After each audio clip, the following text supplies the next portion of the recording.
Bonjour, merci de nous retrouver sur Télésud. Vous regardez Des mots et débats, l'émission qui donne la parole aux auteurs francophones. Aujourd'hui, nous avons un invité spécial, c'est son premier roman, il est d'origine guadeloupéenne. Son roman parle d'un gang, vous allez le découvrir. Il s'agit de Michael Nerja. Bonjour Michael Nerja, vous allez bien? Bonjour, ça va, merci. Ça va? Alors, c'est votre premier roman. Tout à fait. Il s'appelle Black Dragons Junior aux éditions Présence africaine. Avant de découvrir cette histoire, combien de temps avez-vous mis pour écrire ce roman? Récit autobiographique? Donc Fiction? c'est un récit autobiographique, romancé, Oui. je tiens à le préciser. Et donc j'ai entamé l'écriture du livre, disons, début 2012 à peu près. Et j'ai terminé l'écriture fin 2013.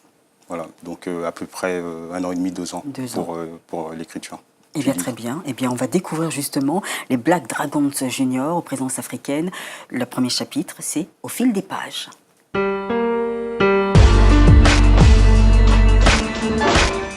Michael Nerja, l'histoire se déroule dans une banlieue parisienne, c'est Sartrouville. Sartrouville, c'est 78, les Yvelines? C'est ça, oui. exact. Et donc, là, vous êtes avec votre maman. Présentez-nous votre famille, parce que là, on découvre ce jeune garçon qui s'appelle Michael. Alors, Michael, c'est bien moi. Donc, l'histoire se déroule à Sartrouville, comme vous venez de le préciser. Et donc, je vis chez ma mère. Donc, j'ai une éducation monoparentale, on va dire, comme Oui. de nombreux jeunes de ma génération. Oui. Donc, Parce que Guadeloupe, il faut que je rappelle que vous êtes d'origine guadeloupéenne. Et martiniquaise. Et martiniquaise, oui, de père. papa, c'est vrai. Donc, c'est ma mère qui nous a élevés. Nous étions 3 garçons à la maison. Ça ne devait pas être facile. Donc non, elle essayait de faire de son mieux pour nous donner la meilleure des éducations, puisque bon, on vivait quand même dans un quartier sensible, et elle voulait éviter que nous tombions dans la délinquance. Donc son autorité elle avait une pointe de fer, on va dire, et elle faisait de son mieux pour qu'on ne bascule pas dans le mauvais chemin. Alors justement, ne pas basculer dans le mauvais chemin. C'est vrai que vous le répétez très souvent, on sent que votre maman est très présente, même lorsqu'elle s'adresse à vous, c'est souvent en créole. Et c'est vrai que le créole, là, il est d'une façon, mais très cinglante. Hein. Et lors d'un match, vous faites beaucoup de basket, Michael fait beaucoup de basket, il voit arriver un groupe de jeunes, et c'est des jeunes qui sont habillés de la tête aux pieds en Lacoste, qui ont du style. On sent que c'est une bande soudée.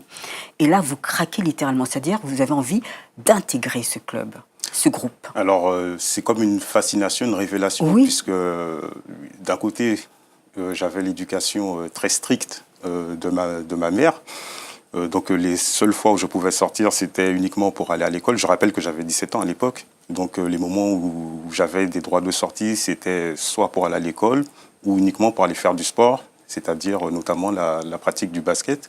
Et brusquement, ce jour-là, lors d'un match, il y a les Black Dragons Junior qui débarquent et je les vois, je vois leur accoutrement, habillés de marque de la tête aux pieds, chaîne en or, lunettes de soleil, etc.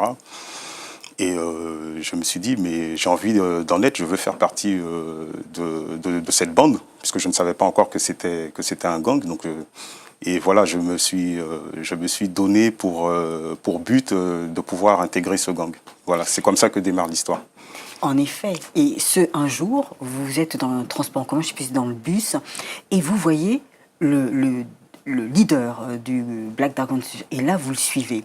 Et il vous donne rendez-vous. Mais c'est étonnant parce que je me suis dit, bon, bah, peut-être que Michael, ce jeune Michael, va se souvenir des propos de sa maman, ne tombe pas dans la délinquance. Mais non, c'est plus fort que vous. Vous allez à ce rendez-vous que vous donne le leader des Black Dragons. C'est ça. Alors, en fait, il y a une dichotomie entre l'éducation de ma mère et l'école de la rue. Et ma mère, elle me disait toujours, faut bien travailler à l'école, il faut avoir de très bonnes fréquentations. Mais je voulais avoir plein de choses tout de suite, ce que ma mère ne pouvait pas me payer, puisque vous savez, il y avait un seul salaire à la maison qui était le sien. Elle faisait du mieux qu'elle pouvait pour nous chausser, nous habiller, nous acheter des fournitures scolaires. Mais ça ne me suffisait pas. Et puis, il ne faut pas oublier aussi que j'étais dans une transition entre la fin de l'adolescence et l'âge adulte, puisque j'avais 17 ans et demi. Dans le livre, je viens d'avoir 18 ans. 18 ans, oui. Et moi, je voulais goûter à toutes ces belles choses tout de suite, sans avoir à travailler, sans avoir à travailler et sans Sans connaître l'effort, sans enfin, passer par oui, les étapes. J'ai voulu brûler les étapes ouais. et donc j'ai cédé facilement aux sirènes, aux tentations de la rue et j'ai intégré ce gang. Alors, pour intégrer ce gang, vous expliquez qu'il y a des étapes, enfin des défis, notamment une sorte de pugilat, de grosses bagarres avec tous les membres. Mais vous étiez en plus un gringalet. Comment avez-vous pu supporter justement tous ces coups? Alors, il y a un rite d'intégration. C'est Oui, comme une sorte de bastonnade où vous êtes au milieu d'un cercle et puis tout le monde vous saute dessus. Et vous devez résister le plus longtemps que possible, essayer de vous défendre. Et tant que le leader n'a pas dit à ses hommes d'arrêter de vous tabasser, vous êtes là comme ça en train de vous manger des coups, on va dire. Et la manière dont j'ai résisté du mieux que je pouvais. J'ai serré les dents et puis il y avait aussi cette volonté d'intégrer le gang qui m'ont donné la force nécessaire pour tenir jusqu'au bout et passer, on va dire, cette étape-là, puisque des étapes, il y en a plusieurs quand même pour faire définitivement partie du gang. et quelles sont les autres étapes? Parce que c'est vrai, on voit que vous vous faites tabasser, ils y prennent du plaisir. En plus, vous êtes un gringalet, donc c'est-à-dire que vous êtes très très fin. Donc pour supporter ça, à un moment, Fin mais résistant. ouais, Après, les autres étapes qu'il y avait, alors il y a plusieurs choses que bon, je vais pas raconter le livre, mais oui, il y a par exemple l'entraînement, qui est un entraînement poussé, puisque la philosophie des Black Dragons, puisque c'est les Black Dragons qui ont créé les Black Dragons Junior, junior. elle est fondée sur la discipline et les arts martiaux. Et au sein des Black Dragons, il y avait un esprit militaire, quasiment militaire, où voilà, il fallait être formé au combat. Voilà, ça fait partie de ces étapes-là Ouais. par lesquelles il fallait passer pour intégrer le gang. Ouais. C'est vrai que vous parlez de boxe anglaise, de Krav Maga, voilà, d'arts martiaux pour pouvoir apprendre à se défendre. Mais en fin de compte, pour éclairer tes spectateurs, quel était le rôle des Black Dragons Junior? C'était en fin de compte se défendre, casser la gueule, excuse-moi ma vulgarité, aux skinheads, aux fascistes, aux extrémistes. Alors, ça, c'était la philosophie des Black Dragons. Les Black Dragons, ils chassaient les skinheads. Oui. Ils ont été créés au début des années 80 par un jeune dénommé Yves Levent pour répondre aux attaques néo-nazis, puisque lorsque vous étiez noir ou arabe, Oui. au début des années 80, 80, c'était terrible. Oui. vous risquez de vous faire attaquer par des skinheads. Oui.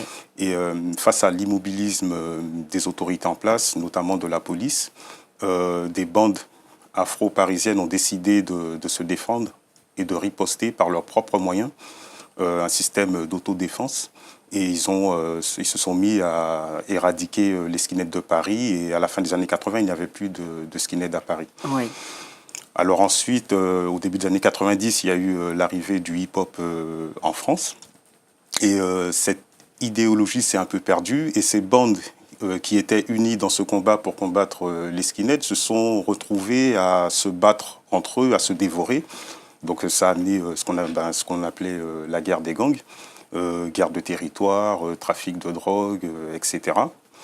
Et au début des années 80, milieu des années 90, fin 94, début 95, comme je le raconte dans le livre, les Black Dragons ont décidé de retourner aux fondamentaux et transmettre le flambeau à la jeune génération. Et de là, ils ont créé les Black Dragons Junior et c'est cette histoire que je raconte. Alors, c'est bien parce qu'à un moment, donc c'est une sorte de conscience de politisation, enfin voilà. Mais après, avec les Black Dragon Junior, c'est plus du tout ça. Là, on a affaire à la racaille. Alors, il faut savoir qu'il y avait quand même cette philosophie qui était transmise par les Black Dragons, qui était celle de l'affirmation de notre identité noire. Oui. Et le message aussi qu'ils nous ont donné, c'était c'était nous faire comprendre que la couleur de notre peau n'était pas une fatalité, Oui. et qu'on pouvait accéder au sommet de la société, on pouvait avoir accès au sommet de la société en s'éduquant. Donc il faut savoir que pendant que j'étais chez les Black Dragons Junior, c'est grâce aux Black Dragons que je me suis intéressé à la culture noire, que j'ai commencé à lire des livres d'intellectuels, d'activistes noirs comme Frantz Fanon, comme Léopold Sédar Senghor, Aimé Césaire, etc. Donc j'ai eu une étude beaucoup plus poussée sur mes origines et ça m'a donné une grande confiance en moi, ainsi que les autres membres des Black Dragon Junior pour pouvoir évoluer dans la vie. Donc il y avait quand même cette philosophie qui était en place. Après, c'est vrai que, étant donné qu'il n'y avait plus de skinhead à Paris, Oui. les Black Dragon Junior étaient un gang dans le sens propre du terme. Alors ce gang, en tout cas, ne volait pas, ne dépouillait pas les passants. Non, pas C'était du voilà, tout. Non, c'était non. juste. Alors par contre, il y a dans votre roman, donc fictif ou autobiographique, il y a des rencontres donc avec d'autres gangs. Mais il y a aussi, par exemple, des vols. Par exemple, quand vous aviez envie de sortir et de vous éclater, les Black Dragon Junior s'amusaient à voler des commerçants. Je pensais quand même qu'il y avait cet esprit de respect de l'autre, du travail de l'autre. Puisque quand même, on sent qu'il y a une famille, mais en même temps, il n'y a plus le respect de l'autre. Vous vous respectez, mais pas l'autre. Alors, déjà, Ouais. j'aimerais quand même dire que Black Dragon Juniors, le livre que j'ai écrit, il n'est pas totalement centré sur les gangs. Oui, Parce qu'à côté de ça, j'aborde plusieurs thématiques sensibles. bien sûr, puisque Comme, même on part en Guadeloupe. voilà, comme l'éducation parentale, Tal. l'éducation scolaire, le dépassement de soi, l'amitié. Il y a même une histoire d'amour dans le livre. Oui, Et alors pour moi, le thème des gangs, c'est un prétexte. Le thème des gangs fait office de fil rouge, parce que je parle de pas mal de choses, comme je viens de le dire. Il y a des personnes, il y a plusieurs personnages dans le livre qui n'ont rien à voir les unes avec les autres. Et ce fil rouge maintient la cohérence de l'histoire et également l'intérêt du lecteur, malgré le côté disparate des histoires qui se succèdent. Donc je tiens à mettre l'accent sur cet aspect du livre qui n'est pas totalement centré sur les gangs. C'est pas sous cette optique-là qu'il faut Ouais. regarder le livre, en fait. mais c'est vrai que depuis le début jusqu'à la fin, on sent qu'il y a une évolution de Michael. C'est-à-dire qu'on voit un enfant, un adolescent, enfin, oui, qui va sur ses 18 ans, sage, respecter sa maman, qui rentre à l'heure pour dîner. Et tout d'un coup, il y a cette évolution. Après, on n'entend plus du tout la maman. C'est-à-dire qu'elle disparaît quand, par exemple, on est en Guadeloupe. Oui. On la voit plus. Vous êtes avec votre cousin Jimmy et on se demande mais où elle est la maman? C'est-à-dire que vous vivez votre vie, il se passe des graves choses et on se dit mais là il va tomber, là il tombe. Alors, le but, c'était, tout en gardant d'une oreille, d'un côté, le message maternel, Oui, je voulais également m'émanciper. Et puis, il ne faut pas oublier que je venais d'avoir 18 ans. Donc, quand on a 18 ans, c'est les sorties, Oui. Les virées avec les amis, etc.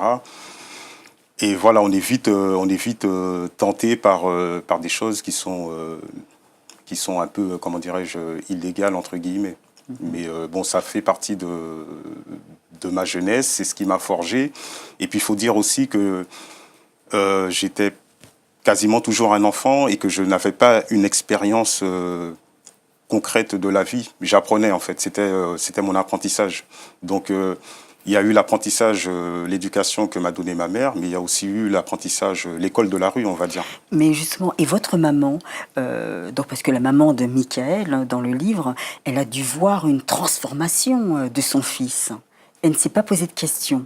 Ah si, il y a des Parce que- passages dans le oui. livre qui soulignent, Par comment exemple, le dirais-je, Lacoste, les voilà, vêtements, elle dit, mais d'où ça vient l'interpellation, ces vêtements-là? Ouais. les interpellations que ma mère avait en me questionnant, par exemple, Oui. sur l'origine des vêtements que j'avais, parce elle vérifiait bien, enfin, elle savait très bien ce qu'elle m'avait acheté comme vêtements, et des Lacoste, elle m'en avait jamais acheté, et me voir arriver avec ça, donc il fallait que je trouve, comment dirais-je, une tournure, une excuse pour justifier le port de ces habits-là.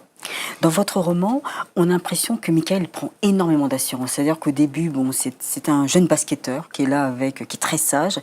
Et là, tout d'un coup, le fait d'intégrer les Black Dragon Junior, on a l'impression qu'il est invulnérable et qu'il a envie de se battre. Voilà, j'ai senti ça dans son esprit, qu'il était un peu plus prédateur. C'est Quoi. ça, bien sûr. C'est là que j'ai voulu mettre l'accent dans le livre, puisque comme je disais, il n'y avait pas d'homme à la maison. Oui. Ma mère vivait seule. Et je voulais les repères que pouvait me donner un père. Et j'ai trouvé ces réponses-là dans la rue, parce que je venais d'avoir 18 ans et je ne me sentais pas dans la peau d'un homme. Et je voulais devenir un homme. Et pour moi, le seul moyen de devenir un homme, c'était d'intégrer ce gang. Et j'ai trouvé les réponses, c'était des questions existentielles en fait. Hein. J'ai trouvé ces réponses-là au sein des Black Dragon Junior. Et en tout cas, vous côtoyez de très près aussi la police. C'était une inquiétude, le fait de se dire je suis à deux doigts de tomber. Il y a la fin aussi du livre où en tout cas, vous sauvez le capitaine Lambert, c'est ça, ou l'inspecteur Lambert? L'inspecteur Lambert, oui. Voilà. Donc, côtoyer comme ça la police... on avait toujours la police à nos trousses, puisque, vous savez, le quartier où nous nous réunissions était situé à La Défense. Donc nous étions surveillés de très près par les forces de l'ordre. Mais des fois on les côtoyait, hein. Ça nous arrivait de leur parler. Ils connaissaient nos surnoms sans même qu'on leur ait dit, ce qui prouvait qu'on était quand même surveillés de partout. Et on se tutoyait lorsqu'on voyait les inspecteurs de police, etc. Et puis voilà, on faisait avec. Ça faisait partie du quotidien. Ça faisait partie du quotidien, mais... Là, vous avez sorti un livre. Votre maman n'était pas au courant de ce que vous faisiez le soir avec vos copains. Ce que je veux dire, quand elle a découvert votre livre, elle est tombée des nues? Non, pas tout à fait. Elle savait que je lui avais dit avant d'écrire le livre que, bon, bien longtemps après, une fois que j'ai eu ma situation, mon foyer, etc., donc... je lui ai dit que j'ai fait partie de ce gang. Il y avait certains membres du gang qu'elle connaissait, puisque on habitait Sartrouville, et à Sartrouville, il y avait 3 ou 4 Black Dragon qui vivaient dans cette ville. Donc, pour certains sont décédés. Pour certains, elle les a vus grandir avec moi. Donc, oui, et puis je pense qu'elle est pas bête, elle s'en doutait plus ou moins.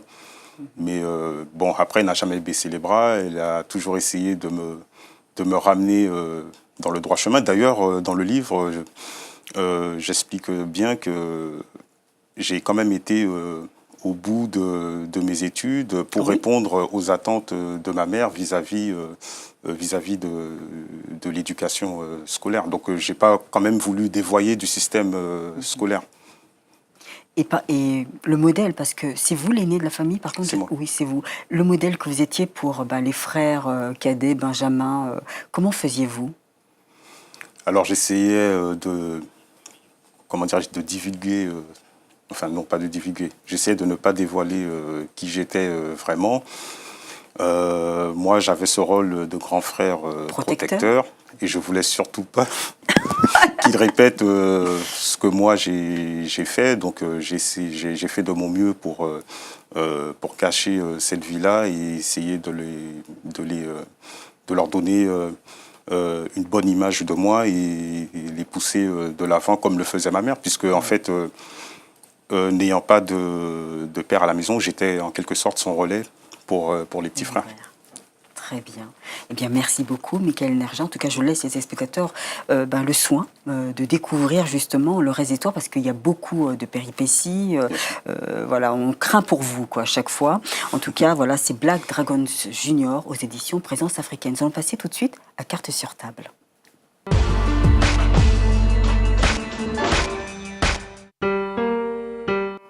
Michael Nerja, avant d'écrire ce premier roman, vous étiez un commercial. Vous avez arrêté cette fonction. Pour quelle raison et quelle passion justement d'être commercial? Alors déjà, c'est par rapport à mes études.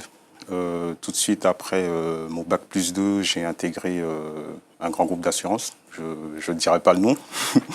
Un des leaders mondiaux de l'assurance. Je suis resté 14 ans dans le groupe, tout en évoluant en interne, jusqu'au poste de manager. Et il y avait aussi cette envie d'écrire qui était en moi. Mais je procrastinais sans cesse pour diverses raisons. Et puis un jour, l'envie est devenue irrépressible. Et voilà, en 2012, comme j'ai expliqué précédemment, j'ai entamé l'écriture de Black Dragon Junior. Et ça a été comme un détonateur. Ça m'a montré que je pouvais évoluer dans une autre voie. Et aussi, après 15 ans dans la même société, j'avais envie de faire autre chose, ça ne me plaisait plus, donc j'ai décidé de me consacrer entièrement à la littérature. Voilà. Alors le commercial, c'est quelque chose d'assez rigoureux. Je devine que vous côtoyez des clients, il ne faut pas dire n'importe quoi. Alors que dans l'écriture, il y a cette liberté de créer des phrases, d'idées. C'était un monde totalement jouissif, j'imagine, libre. Tout à fait. Donc l'écriture, c'est comme un refuge. C'est un lieu où je me sens en sécurité, un lieu où je suis moi-même, où je peux donner libre cours à mon imagination et mettre sur papier ce que j'ai vraiment envie de dire. Et puis c'est puissant, et ça a vraiment été quelque chose de magique puisque c'est puissant. On peut transmettre un message à travers un livre et puis le fait d'avoir beaucoup lu, d'avoir ressenti des émotions que me donnaient certains auteurs, m'ont permis de découvrir m'ont permis de comprendre qu'on pouvait être puissant en faisant passer un message à des lecteurs. Et voilà, c'est ce que j'ai voulu faire également de mon côté. Et puis je pense que j'ai brillamment réussi avec mon premier roman. Et pourquoi avoir été le commercial? Pourquoi ne pas joindre les deux bouts, enfin, écrivain et commercial? Parce que j'ai envie de rester dans le monde de la littérature. C'est là-dedans que je me sens bien, c'est là-dedans que je m'exprime le mieux. Et donc voilà, c'est une autre page de ma vie qui s'ouvre. Et pour l'instant, je ne regrette pas mon choix. Donc je pense que j'y resterai le plus longtemps possible en tout cas. Parce que l'envie, c'est de continuer. Oui, d'écrire d'autres livres, d'autres histoires, d'autres rencontres avec des personnages. Ouais. Et puis Black Dragon Junior, c'est une trilogie. Donc j'ai déjà entamé l'écriture du second volet. Oui. Puisque si vous regardez bien, la fin du livre est ouverte, c'est une fin ouverte. Oui. Donc ça me laisse la possibilité d'écrire une suite. Oui. Donc il y en aura 2.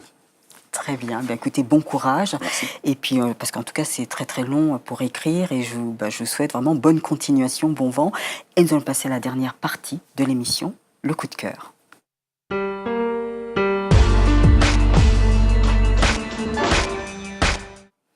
Alors, votre coup de cœur, vous parlez justement d'un homme qui faisait partie des Black Panthers. Oui. Donc, j'ai choisi Un noir à l'ombre d'Eldridge Cleaver, pardon. Oui. Soul on Ice, le titre en anglais. Pourquoi? Oui. Parce que y a une analogie entre le combat des Black Panthers et celui des Black Dragons, qui est basé sur l'autodéfense et l'utilisation des armes. Mais quand je dis arme, c'est pas l'arme dans le sens propre du terme. C'est l'arme intellectuelle. Puisque Eldridge Cleaver, à l'instar de Malcolm X, s'est instruit en prison en lisant beaucoup de livres, ce qui lui a forgé une conscience politique et critique. Et voilà, je pense qu'ils ont tous compris que la meilleure arme pour combattre et avoir l'égalité des droits et pour avoir cette affirmation de l'identité noire, c'était de se cultiver. Oui, l'éducation. Oui. Voilà, pour renverser la culture en place. Et comme je disais au début de l'interview, par rapport à la philosophie que les Black Dragons nous ont transmise, c'était également ça. Donc le message se rejoint, il faut s'instruire pour pouvoir progresser, évoluer et arriver là où on veut aller. Peut-être pas spécialement au sommet, mais au moins faire ce qu'on a envie de faire dans la vie. Mais là, c'est vrai que les Black Panthers, c'était plutôt défendre, gagner leurs droits. Mais là, les Black Dragons Junior, c'est autre chose. Non, mais là, je parlais des Black Dragons, en fait. La philosophie que les Black Dragons nous ont transmise. Oui. Mais les Black Panthers, c'était plutôt pour gagner leurs droits aux États-Unis, puisque leurs droits civiques, puisque c'était justement interdit pour certains Noirs. Mais en fait, je fais l'analogie avec les Black Dragons. Pourquoi? Parce qu'à l'origine, les Black Dragons ont été fondés aux États-Unis d'Amérique. Et ils ont combattu au début des années 70 avec les Black Panthers. Et lorsque les Black Dragons ont été créés par Yves Levance, le jeune que je dénommais au début de l'interview. Oui. C'est la branche française des Black Dragons qui l'a créé. Donc c'est pour ça qu'il y a un lien profond entre les deux. Oui, les Black Panthers et les Black Dragons. Donc les Black Dragons, comme vous dites, ont combattu aux côtés des Black Panthers pour les droits civiques. Et ensuite, il y a eu ce combat qui a été mené par les Black Dragons en France contre le racisme, mais pas que, et également toutes les injustices sociales. Vous avez l'impression de ressembler à Eldridge Cleaver. Où est-ce que c'est votre mentor? Alors, mon mentor, je ne dirais pas ça. Par contre, je me reconnais en lui par rapport au fait qu'un jour, il s'est posé des questions et il a été chercher lui-même la réponse à ces questions-là dans les bouquins, dans les livres. Et par la suite, ça l'a éveillé et il a pu mener ce grand combat auprès des Black Panthers. Après, c'est vrai que c'est un personnage clivant, mais ce que je retiens de lui, c'est sa lutte pour les droits civiques et ce magnifique livre, Un noir à l'ombre. Très bien. Merci beaucoup, Michael Nerja. Vous êtes alors déjà pour votre coup de cœur, Un homme à l'ombre d'Eldridge Cleaver, mais aussi vous êtes venu pour votre premier roman, une fiction ou récit autobiographique, Black Dragons Junior, voilà, aux éditions Présence africaine. Merci beaucoup, Michael Nerja. C'est moi qui vous remercie de m'avoir invité. Je vous en prie. Et quant à vous, mes chers complices, on se retrouve la semaine prochaine avec un autre auteur bourré de talent. Merci de votre fidélité. Au revoir et à bientôt.